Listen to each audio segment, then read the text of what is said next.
బావా బామ్మర్ది పాపులారిటీ కోసం ఇద్దరి ప్రయత్నాలు, ఎప్పటికప్పుడు ట్వీట్లు వచ్చేలా టీంలు, సోషల్ మీడియాలో పోటాపోటీ పోస్టులు, ప్రభుత్వంపై విమర్శలకు రీసెర్చ్ వింగ్లు, ఆధిపత్య పోరాటం అంటూ చూస్తాం. బావా బామ్మర్ది మధ్య ఆధిపత్య పోరాటం. అది ఇక నేను కొన్ని వందల స్టోరీలు చేసిన. ఈ తెలంగాణ సమాజానికి పట్టినటువంటి పీడా చీడ, ఈయన పీడ అయితే ఈయన చీడ.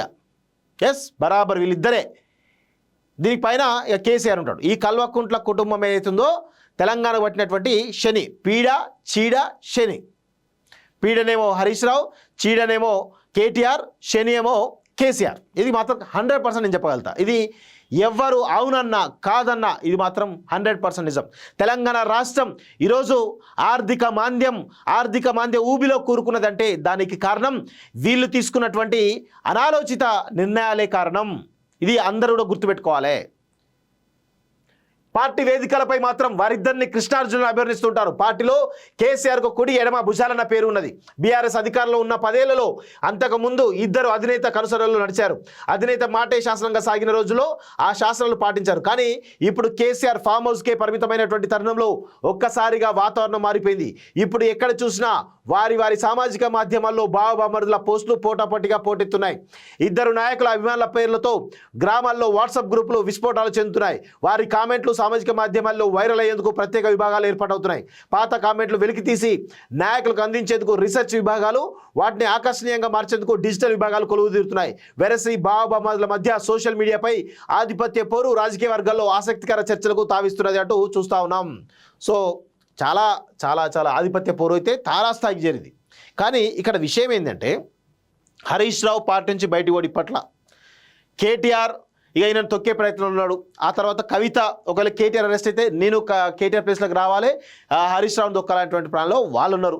సో ఒకరి మీద ఒకరు ఎత్తులకు పై ఎత్తులు వేస్తూ ఉన్నారు. ఇది మాత్రం 100% నిజం. దీనిలో ఎక్కడ కూడా అబద్ధం లేదు. ఎందుకంటే చాలా స్పష్టంగా వీళ్ళు కెమెరా కనబడంగానే ఆహా అని మొత్తం బావమరి అనుకుంటూ అలుముకుంటారు వీళ్ళంతా.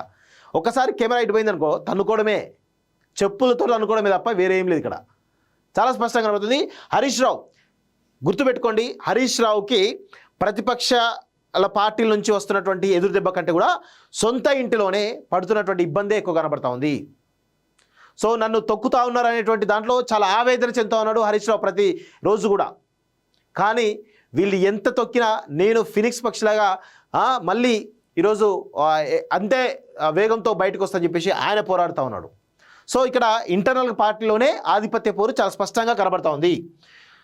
అధికారంలో ఉన్నంతకాలం కేసీఆర్ కనుసరణలో నడిచిన కేటీఆర్ హరీష్ రావు యాక్టివిటీస్ ఇప్పుడు పరస్పరం పోటీ పడే రీతిలో నడుస్తున్నాయన్న చర్చలు జోరుగా వినిపిస్తున్నాయి. సో కేటీఆర్ హరీష్ రావు మధ్య ఆధిపత్య పోరు నడుస్తుందని ఆ పార్టీ నేతలే బహిరంగంగా కామెంట్స్ చేస్తూ ఉంటారు. సో ఇప్పుడు అది సోషల్ మీడియాకు చేరుకొని వ్యక్తిగతంగా వారి అనుచర వర్గాన్ని తయారు చేసుకున్నటువంటి దాకా వెళ్తున్నది. ఈ క్రమంలో ఒకరి మీద ఒకరు పై చేయి సాధించే తరహాలో పరిణామాలు చోటు చేసుకున్నాయి. 9 ఏళ్లలో పవర్లో ఉన్నప్పుడు సోషల్ మీడియా వేదికగా పోస్టులపై పెద్దగా ఆసక్తి చూపిన హరీష్ రావు ఇప్పుడు విపక్షంలోకి వచ్చాక దూకుడు పెంచారు. అప్పటి వరకు కేటీఆర్ మాత్రమే ట్విట్టర్లో యాక్టివ్గా ఉండేవారనేది అందరికీ తెలిసిందే. ఒక దశలో బీజేపీ నేత బండి సంజయ్ సైతం కేటీఆర్కు ట్విట్టర్ టిల్లు అనే బిరుదు కూడా తగిలించారు. ఇప్పుడు తాను ట్విట్టర్ టిల్లు స్క్వేర్ అన్నట్టుగా హరీష్ రావు కామెంట్లు కనబడతా ఉన్నాయి.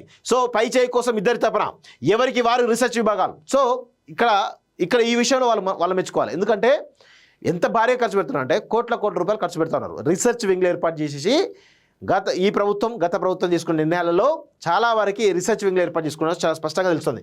గణాంకాలు తేదీలతో సహా పాత వివరాలు తవ్వి తీసి అందించడానికి ఇద్దరికి వేరువేరుగా రీసెర్చ్ వింగ్లు ఉన్నాయని తెలుస్తున్నది. 9 ఏళ్ల పాలనలోని అంశాలు సమయానుకూలంగా బయటకు తీసి ప్రదర్శించేందుకు కేంద్రంతో జరిగిన కరస్పాండెన్స్ను ఆధారాలతో సహా ప్రజల ముందు పెట్టేందుకు హరీష్ రావు ఒకంత ఎక్కువ దృష్టిని కేంద్రీకరించారనేది ఆయన సన్నిహిత వర్గాలు పేర్కొన్నాయి. కాంగ్రెస్ ప్రభుత్వం చేస్తున్నటువంటి విమర్శలు తిప్పుకొట్టేందుకు గతంలో జారీ అయిన జీవోలు, రాసిన లేఖలు, తీసుకున్న నిర్ణయాలు తదితరాలు వెంటనే బయటకు తీయడం రీసెర్చ్ టీం ప్రధాన పనిగా చెబుతున్నారు. ఈ అంశాలపై అవగాహన ఉన్న యువతను కొద్దిమంది జర్నలిస్టులను ఇందుకోసం వినియోగిస్తున్నారనే సమాచారం. టీఆర్ఎస్ సైతం